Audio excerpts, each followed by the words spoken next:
কেউ যেন তোমরা কবিকে বঞ্চিত না করো। মহামান্য সুলতানের দেয়া ওয়াদা ফেরদৌসীর সাথে রক্ষা না করায় সুলতান আজ নিন্দিত এই বিশ্বে। আর একা করার সাহসটা করাই কিন্তু মঞ্চে অভিনয় করা এবং একা করা একটা অনাথ বালকের মতন উপরে গেছে বেচারা।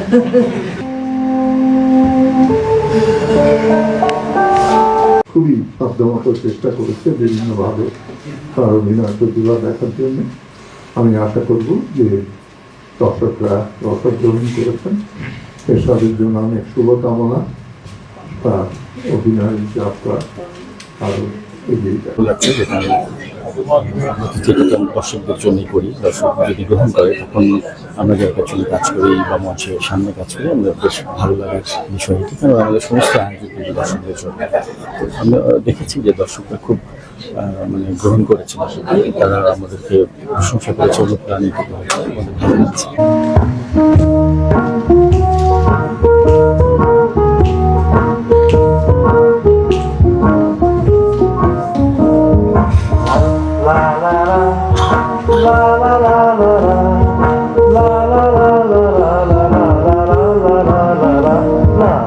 তাহলে লোক একটা চমক লাগে আর কি। বউয়ের পিস্তলের নিচে কপালটা ঠেকিয়ে দেয়া। আমি আবার চোখ বুঝলাম, ও আমার হেরে গেল। বউ পিস্তলটি টেবিলে রেখেই সোজা দৌড়ে বাইরে বের হয়ে গেল।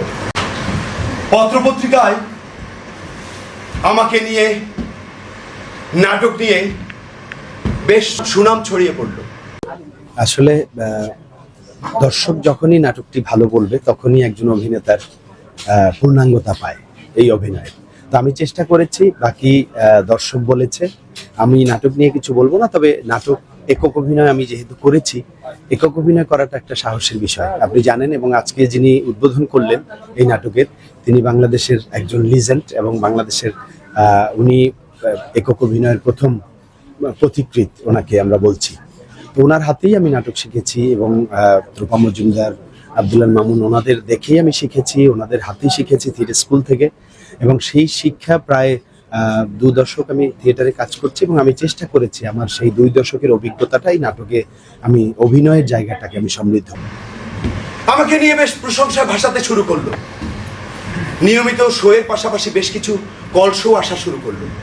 ঠিক তখনই বিষধর সাপের মতো হোস করে ফনা তুলল ওই সাইফুল খান।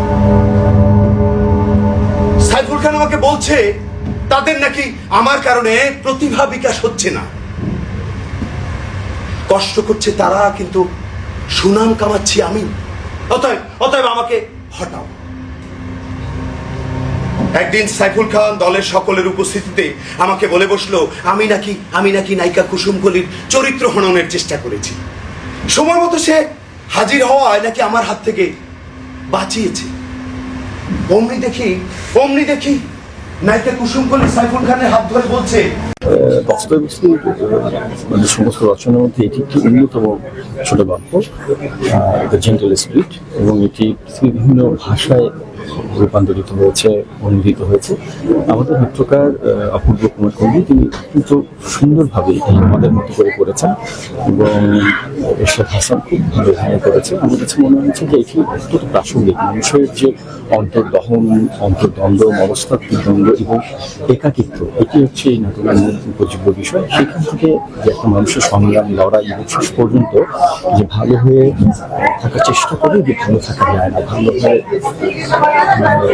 চাইলে যে ভালো থাকা যায় না, এটি বিষয়। এবং বর্তমান সময়ে এটি মনে হচ্ছে যে সত্যি খুব প্রয়োজন, যে এই সময় আমরা চাইলেও পারিপার্শ্বিকতা যেন ভালো থাকতে পারি।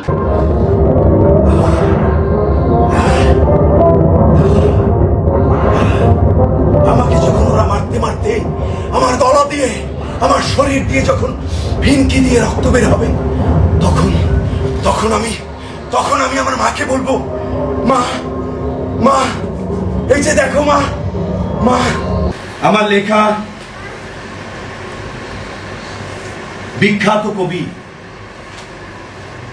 মহাকবি ফেরদৌসি নাটকের ফেরদৌসি চরিত্রের ওই সাইফুল খানের কি দুর্দান্ত অভিনয়।